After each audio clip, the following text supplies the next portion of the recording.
अलीमा खानम का एक स्टेटमेंट आया नाज़रीन इमरान खान से रिलेटेड। ये स्टेटमेंट मैं आपके सामने रखता हूं। उन्होंने कहा जी कि आज इमरान खान ने 2-3 बड़े अहम पैगाम दिए हैं। पहले तो इमरान खान और बुशरा बीबी के बारे में बता दूं, क्योंकि इमरान खान की सेहत के बारे में काफ़ी अफवाहें होती हैं। इमरान खान की सेहत माशाल्लाह बहुत ज़बरदस्त है, वो बिल्कुल अच्छी सेहत में है और उनको कोई ऐसा मसला नहीं है।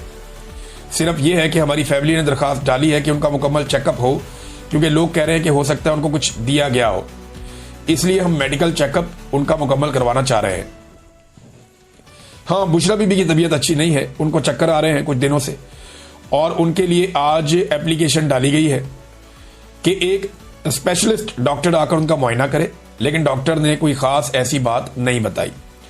तो इसलिए आज बुशरा बीबी के लिए एप्लीकेशन डाली गई है कि स्पेशलिस्ट आकर उनका मुआयना करे, क्योंकि चलते वक्त वो कहती हैं कि मुझे चक्कर आते हैं और उनके लिए अब हमें डॉक्टर चाहिए। ये तो हो गई उनकी सेहत के बारे में दोनों की बात। आगे जो इमरान खान ने जहां से शुरू किया और उन्होंने बड़ी ताकीद करके मुझे कहा और मुझसे पूछा, क्या आप उनको बताते नहीं हो कि ये इमरान खान का पैगाम है? मैंने कहा मैं बताती हूं कि ये इमरान खान का पैगाम है। तो कहते हैं फिर आप को क्यों अटैक करते हैं? मैंने कहा ताकि आपकी आवाज़ बंद हो जाए। इसलिए उन्होंने कहा ये यहां से शुरू करो कि जो मैं कह रही हूं वो इमरान खान का पैगाम है। अच्छा, ये इमरान खान साहब ने कहा कि बाहर जब आप जाती हो आपके साथ जो बदतमीजी करते हैं, कभी कोई सहाफ़ी छोड़ दिया, कभी कोई और बंदा छोड़ दिया, कभी कोई अंडा मार दिया, तो आप बताती नहीं हो ये बात इमरान खान ने की है। वो कहती है मैं बताती हूँ, लेकिन आपका पैगाम वो बाहर नहीं आने देना चाहते। तो इमरान खान ने कहा कि अब यहाँ से शुरू करना जाके कि जो मैं कह रही हूँ वो इमरान खान ने कहा है या ये इमरान खान का पैगाम है। इससे उन्होंने शुरू किया कि 1971 में एक सानिया हुआ जिसके अंदर एक शख्स जो जनरल याया खान था, इस वक्त वो इंचार्ज था, मार्शल लॉ इसका था, और पाकिस्तान, मशरकी पाकिस्तान और मगरबी पाकिस्तान दोनों अलग हो गए। कहते हैं कि इस साने के बाद एक हाई लेवल कमीशन बना जिसको हम हमूद रहमान कमीशन कहते हैं।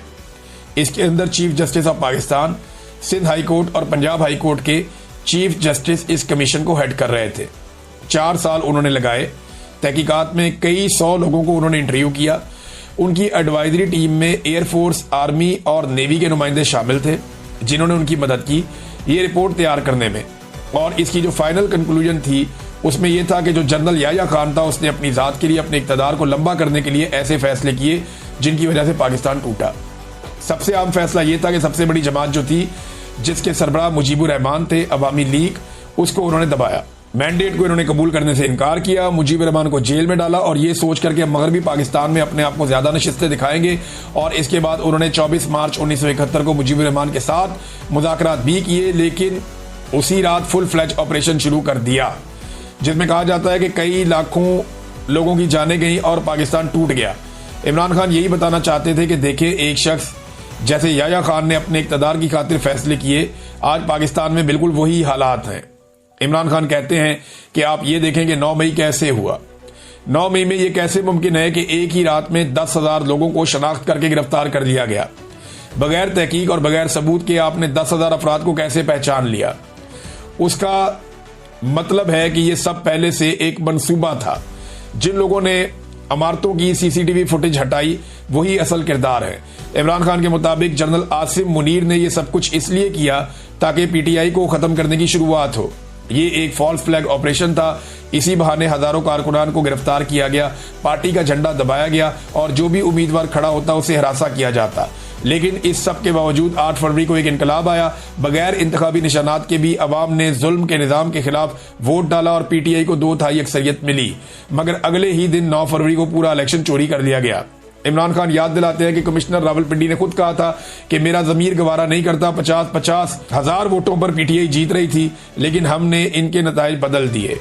बाद में बताया जनाब कमिश्नर का दिमाग खराब हो गया, फिर उसे गायब कर दिया गया। आज कोई मीडिया पूछता ही नहीं वो कहाँ है। इसके बाद 9 मई के केसेस के नाम पर मजीद सजाएं देना शुरू हुई। अब पीटीआई की जीती हुई नशिस्तें भी एक एक करके छीनी जा रही हैं। मिसाल के तौर पर एजाज चौधरी को नाअहल करके इनकी सीट राणा सनाउल्लाह को दे दी गई। इसी तरह नाजायज, नाअहली और झूठे मुकदमात के जरिए नशिस्तों पर कब्जा किया जा रहा है। इमरान खान ने कहा कि आप इन लोगों की हुकूमत को जायज हैसियत ना दें।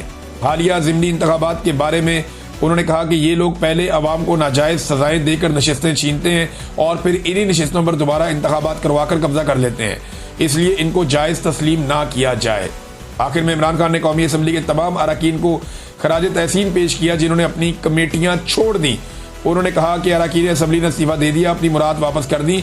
अब इमरान खान ने आज जो नई हिदायत दी है उनके मुताबिक सेनेट की तमाम कमेटियों से भी इस्तीफा दिया जाए। जितने भी सेनेटर्स किसी कमेटी में बैठे हैं सब कमेटियों से अलग हो जाए।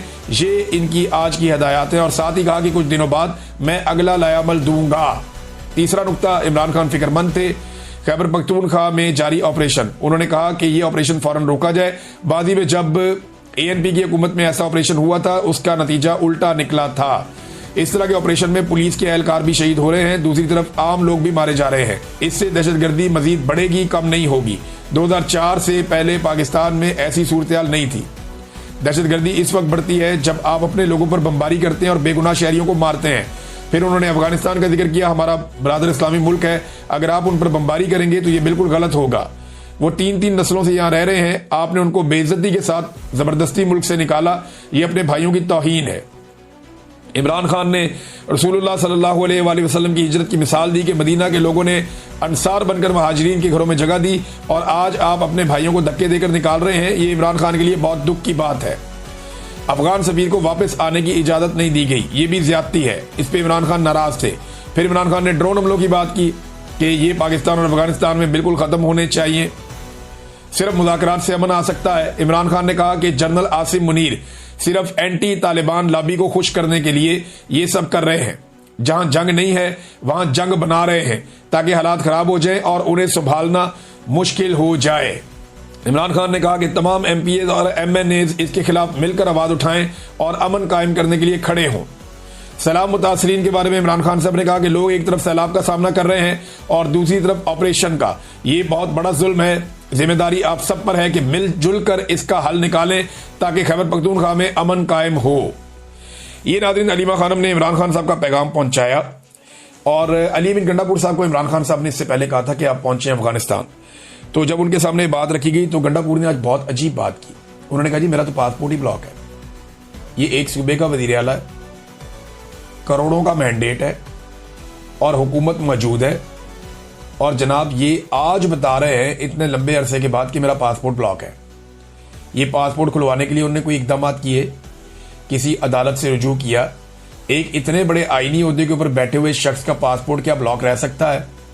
अली अमीन गंडापुर हर थोड़े अरसे के बाद इस कौम को एक नया लतीफा सुना देते हैं।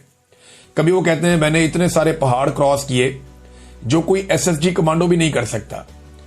ये काम क्योंकि मैं वहां पे 2 साल इन पहाड़ों पे चढ़ता रहा हूं और बहुत सारे दोस्त हैं जो वहां पे ट्रेल के ऊपर जाते हैं, वो कहते हैं ये ह्यूमनली पॉसिबल नहीं है, सुपर ह्यूमन बीइंग भी, सुपरमैन भी ये नहीं कर सकता जो अली अमीन गंडापुर ने कर दिया। फिर 8 जिले क्रॉस करके वापस वो पहुंच गए और IG से डर के वो सारी रात बारिश में छुपे रहे। ये अजीबोगरीब किस्म की बातें अली अमीन गंडापुर हमें बताते हैं। फिर डी चौक से बुशरा बीबी को ले जाने की कहानी जो उन्होंने सुनाई वो भी किसी को समझ नहीं आती आज तक। और अब उन्होंने एक नई कहानी सुना दी कि मेरा पासपोर्ट ही ब्लॉक है। यार ये कैसे हो सकता है? एक वजीर आला का पासपोर्ट ही ब्लॉक है और वो खुलवा नहीं पाते। देखिए ये तो एक बहुत बड़ा मजाक है कि एक वजीर आला का पासपोर्ट ब्लॉक है। उससे बड़ा मजाक ये है कि वो वजीर आला शिकायत लगा रहा है कि जी मेरा पासपोर्ट ब्लॉक है। और भाई इस वजीर आला के बाद इतना इख्तियार है और इतनी ताकत है, एक आईनी होता है कि इसका पासपोर्ट तो 10 मिनट के अंदर वजीर दाखिला को खुद